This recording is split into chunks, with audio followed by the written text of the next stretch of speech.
جنت کے بارے میں ہم نے بہت زیادہ پڑھا اور اس کی نعمتوں کے بارے میں بھی اور پڑھیں گے بھی۔ یہ ایک سوچ جنم لیتا ہے کہ جب اتنی پیاری جگہ ہو اور گاڈ گفٹڈ پلیس ہو، اللہ کی بنائی ہوئی شاہکار ہو، تو اس میں کچھ خوشبو بھی پائی جائے گی یا نہیں، اس پہ بحث کرتے ہیں۔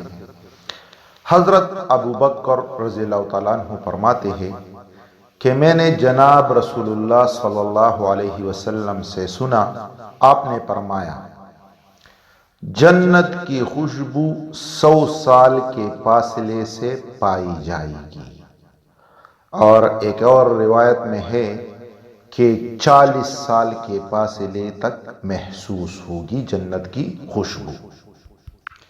پہلی والی حدیث جو ہے یہ بحیقی اور احمد، حاکم اور اس طرح ابن ابی شیبہ، نسائی، اس سب میں موجود ہے۔ 40 سال والی جو حدیث ہے یہ بخاری اور ہادی الارواح دونوں میں موجود ہے۔ اب ایسے لوگ بھی ہوں گے جو جنت کی خوشبو سے محروم رہیں گے۔ اس پہ حدیث کوٹ کرتے ہیں حضرت ابن عمرو رضی اللہ تعالیٰ عنہ سے روایت ہے کہ حضور صلی اللہ علیہ وسلم نے ارشاد فرمایا، جس مسلمان نے کسی معاہدی یعنی ذمی کافر کو قتل کیا، وہ جنت کی خوشبو نہیں سونگھ سکے گا جبکہ اس کی خوشبو 70 سال کی مسافت فاصلے سے محسوس ہوگی۔ ایک حدیث میں 100 سال، دوسرے میں 40 اور اس میں 70 سال آئی ہے۔ اب ذمی کافر کیا ہے؟ ذمی کافر وہ کافر ہوتا ہے جو دارالاسلام میں رہنے کے لیے بادشاہ اسلام کو جزیہ دے، یعنی نقد پیسے دے۔ اس سے ریلیٹڈ ایک اور حدیث، جس شخص کو اللہ تعالیٰ اپنی رعایا کا حکمران بنائے مگر اس نے رعایا کو نیکی کی تلقین نہ کی تو وہ جنت کی خوشبو نہیں پا سکے گا۔ یہ حدیث بخاری اور مسلم دونوں میں موجود ہے۔ اس طرح جس شخص نے والد کے علاوہ کسی اور کی طرف اپنی ولدیت کی نسبت کی تو وہ جنت کی خوشبو نہیں سونگھ سکے گا جبکہ جنت کی خوشبو 500 سال کے فاصلے سے محسوس ہوگی۔ یہ حدیث ابن ماجہ میں بھی ہے اور مسند احمد میں بھی ہے۔ اس طرح جنت کی خوشبو 500 سال کے سفر سے سونگھی جائے گی مگر اس کی خوشبو کو نیک عمل کا احسان جتلانے والا اور والدین کا نافرمان اور ہمیشہ شراب پینے والا نہیں سونگھ سکے گا، اور یہ حدیث بھی طبرانی صغیر میں موجود ہے۔ اس سے ریلیٹڈ ایک اور حدیث، حضرت ابو ہریرہ رضی اللہ تعالیٰ عنہ فرماتے ہیں کہ بہت سی عورتیں باریک یا مختصر یا تنگ لباس پہنتی ہیں اور وہ اس حالت میں ننگی شمار ہوتی ہے، خود گناہ کی طرف مائل ہوتی ہے اور دوسروں کو اس تنگ اور عریاں لباس کی وجہ سے گناہ کی طرف مائل کرتی ہے۔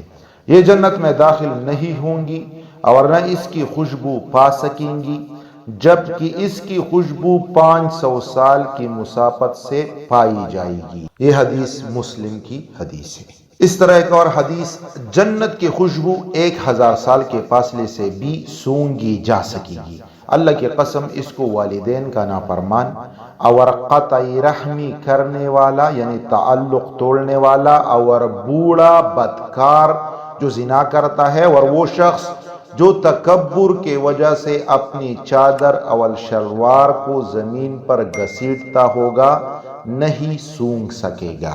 یہ حدیث بدور الساپرہ کی حدیث ہے۔ اس طرح حضرت ثوبان رضی اللہ تعالیٰ عنہ روایت کرتے ہیں کہ حضور صلی اللہ علیہ وسلم نے ارشاد فرمایا، جو عورت اپنی خاوند سے بلا وجہ طلاق کا مطالبہ کرے گی تو اس پر جنت کی خوشبو تک سونگھنا حرام ہے، اور یہ حدیث ابو داود، ابن شیبہ، ترمذی، ابن ماجہ، سنن دارمی وغیرہ سب میں موجود ہے۔ اس طرح عقبہ بن عامر کی ایک روایت ہے، جو شخص اس حالت میں فوت ہوتا ہے کہ اس کے دل میں ایک مثقال یعنی ذرے کے برابر بھی تکبر موجود ہو تو اس شخص کے لیے جنت حلال نہیں ہوگی، نہ وہ اس کی خوشبو سونگھ سکے گا اور نہ ہی اس کو دیکھ سکے گا۔ یہ حدیث مسند احمد کی حدیث ہے۔ اب یہ ایک کویشچن ریز ہوتا ہے کہ ہم نے بہت سے احادیث کی سٹڈیز کی، جس میں ایک میں آتا ہے کہ 40 سال کی مسابت سے جنت کی خوشبو سونگی جائے گی، دوسرے میں آتا ہے کہ 100 سال، اس طرح 500، اس طرح 1000 سے۔ تو یہ جو جنت کی خوشبو کا مختلف مسابتوں سے پایا جانا احادیث میں وارد ہوا ہے، یہ مختلف لوگوں کے اعمال و درجات کے حساب سے ہے، یا اللہ تعالیٰ کی منشا پر موقوف ہے، وہ جس کو جتنے فاصلے سے چاہے جنت کی خوشبو پہنچا دے یا جنت کی خوشبو سے پردے ہٹا دے۔ اب بعض لوگ جنت کی خوشبو سے جو ہے نا وہ محروم ہوں گے، تو ان اعمال بد کی وجہ سے جنت کی خوشبو سے محروم رہنے کا مطلب یہ ہے کہ یہ لوگ جنت میں داخل نہیں ہو سکیں گے، ہاں جب یہ جہنم میں سزا پا چکیں گے یا اللہ کی رحمت سے ان کی بخشش ہو جائے گی، یا یہ ان برے کاموں سے دنیا میں توبہ کر لیں گے اور ان کا گناہ معاف ہو جائے گا، تو ان کو جنت کی خوشبو بھی پہنچے گی اور یہ جنت میں بھی جائیں گے۔